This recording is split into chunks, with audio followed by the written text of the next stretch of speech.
Beginning of my school year. I am a school counselor, and I found the funniest thing I learned in my counseling degree is insanity is doing the same thing over and over again and expecting a different result. So my students were becoming very stressed. I work in a K through 2 school and a K through 5 school, and they started the No Child Left Behind. It sounded good, looked good on paper, but its effects are devastating on our children.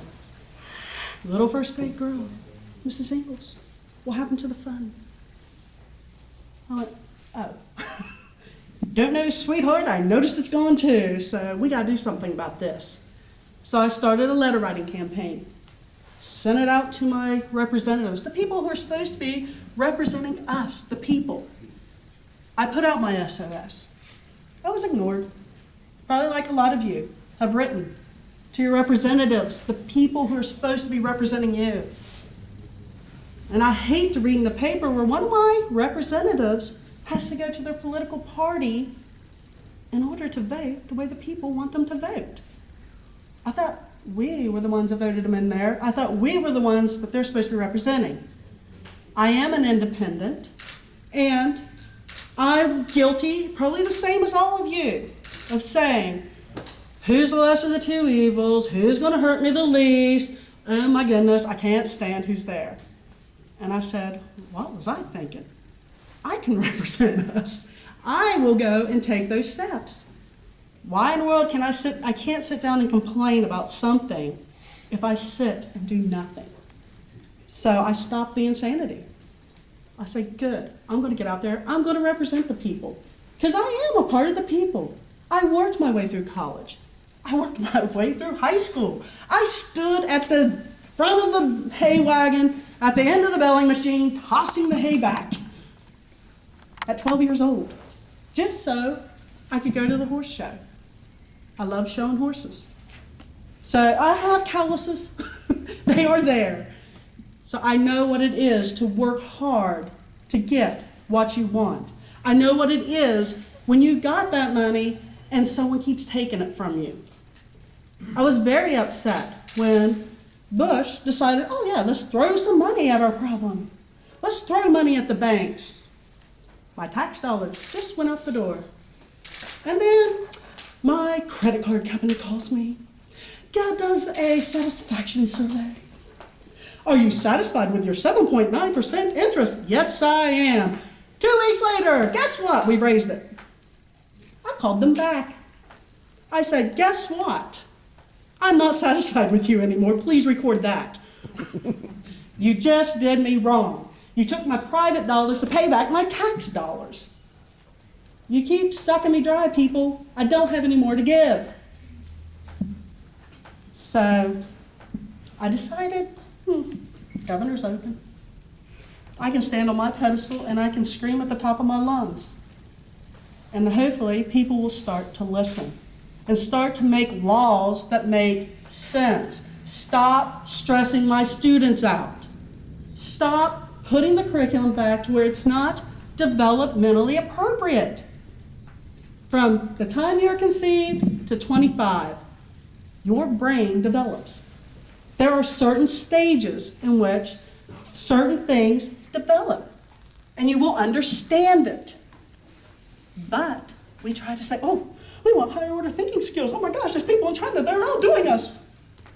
We have lost who we truly are. We got rid of our creative arts. We got rid of our music programs. We got rid of recess. I have 3 recesses a day. I don't know about the rest of you, and I even had gym time.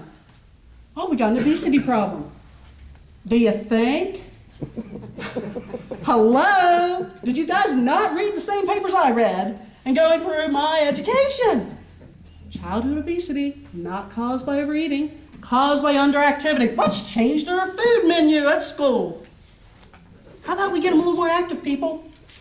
How about we let the kids go back out and have fun and play and socialize? Oh my gosh, they're not socialized. Do you think? Come on, duh. It just drives me crazy, the things that they come up with, and they counteract it. And I got to realizing Government is definitely not making sense. They're putting too much regulations on our kids and on us. And we're allowing for that to happen. And I'm tired of it, and I say, no more. You're not going to do that to us. No more. Our kids need the chance to be children, not treated as adults. I would like to know who in this room can sit for 90 minutes. Sit quiet, do your lessons.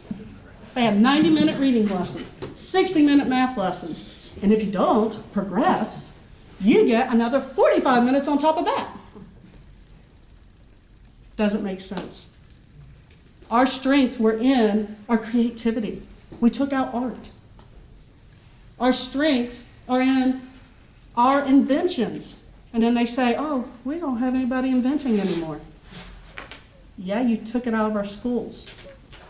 I also learned as a counselor 3 things prevent prisoners from returning to prison. 3 skills: money management, time management, relationships. We took out consumer math out of our high schools. We said, oh, you got to know algebra. Plus 2 months above.